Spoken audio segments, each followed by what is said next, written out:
Finally arrived at Luxeuil. Couldn't ask for better quarters. Apparently this place was a spa for King Louis XV. All around us, fruit trees blossom on grassy slopes covered by blue and yellow flowers.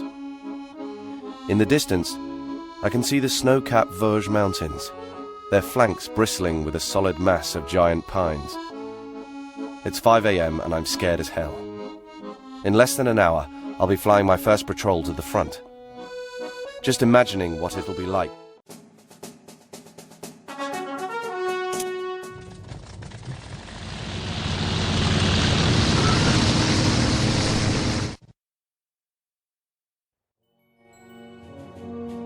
My partner and I...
Woke this morning before dawn and gulped down a lukewarm cup of chicory masquerading as coffee. I'm flying wingtip on the mid-morning patrol to Verdun, so I'll have to eat breakfast later. Don't want to go up on a full stomach.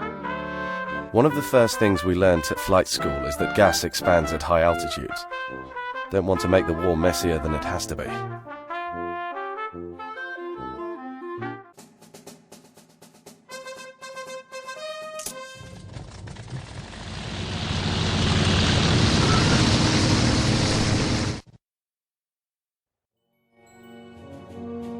The clouds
Curse the Fokker Scourge.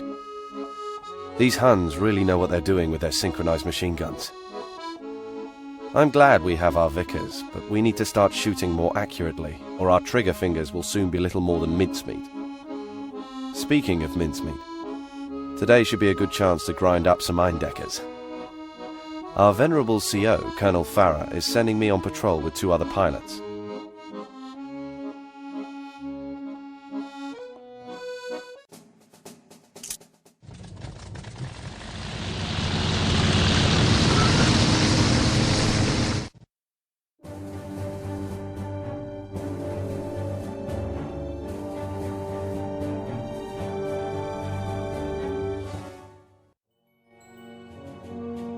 Squaring off for an equal matchup, I took my place as leader of our formation.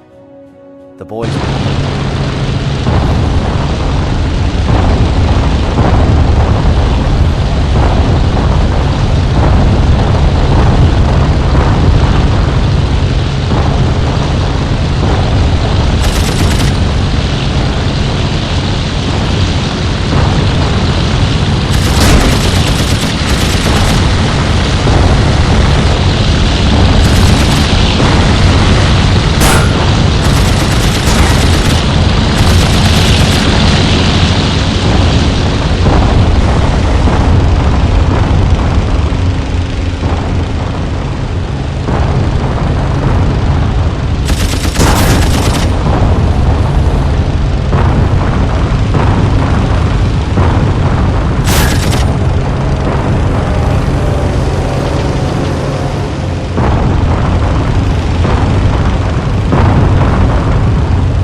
Colonel Farah isn't too happy with us. He says, an unfair fight isn't a fight worth fighting. Far as he's concerned, our job is to blow the enemy from the sky, but only if we do it like gentlemen. Today I'm scheduled for my first strafing run. Fighting at Verdun is at deadlock.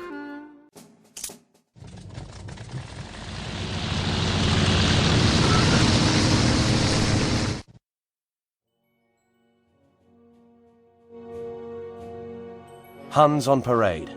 As we approached the front, we counted hundreds of enemy soldiers surging forward.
It's wickedly cold this morning. and the ragged wool blanket I've draped around my shoulders isn't doing much to keep me warm.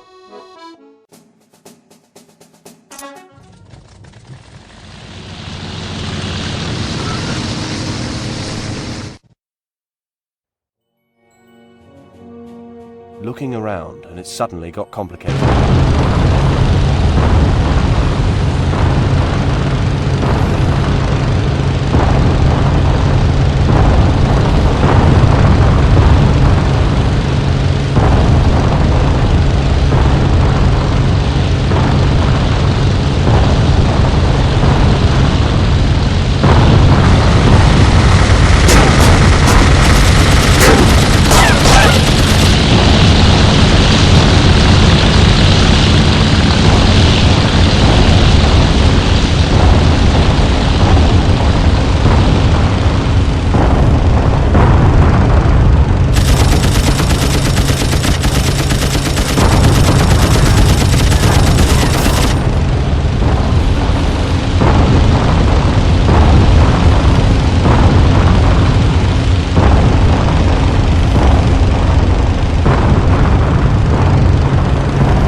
Not looking forward to this morning's patrol. We're headed southeast of Verdun to the German aerodrome at Metz. Farah wants to let the Germans know they don't have free rein to cross our lines. Meanwhile,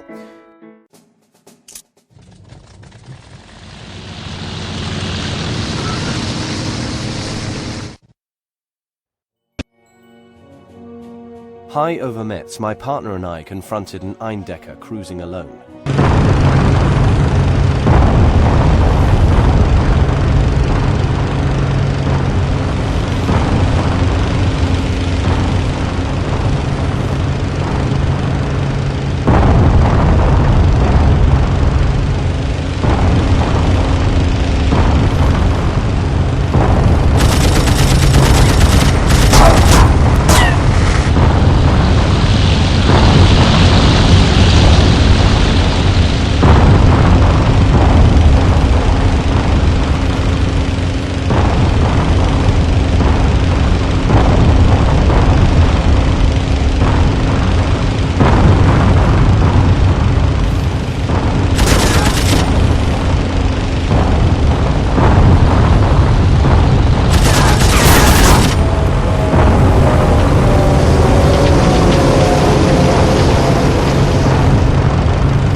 Farah spent yesterday prepping us for this morning's balloon busting over Verdun.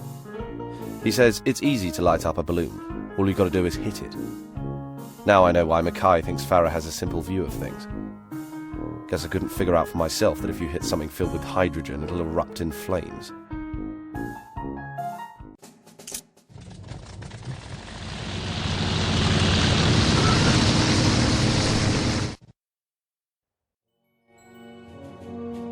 After an hour in the air,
Mackay told us last night that he has plans to open an automobile repair shop back in Vermont after the war is over.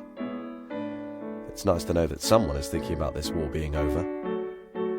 After breakfast, we're off to strafe a road at Metz. Farah's plan is to cut off the supply route for fuel delivery to the Metz aerodrome.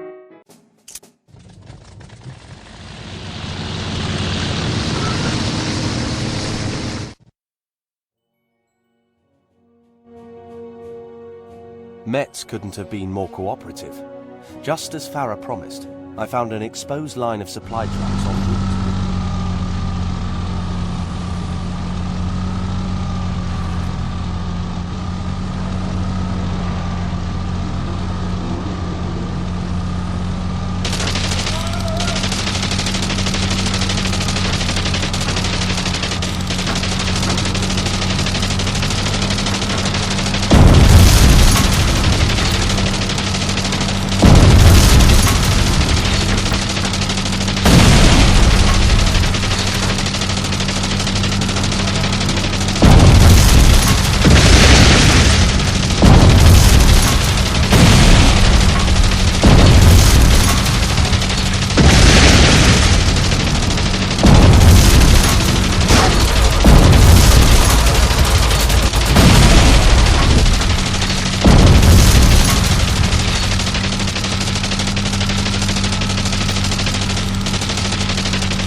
The first days of the new month come with sorrow.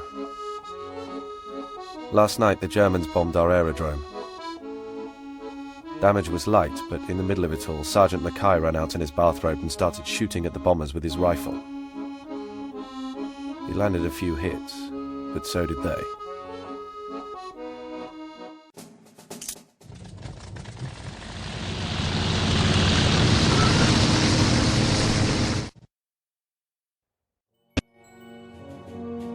Under heavier anti-aircraft fire than we anticipated, we found an inviting balloon just asking to be blown from the sky.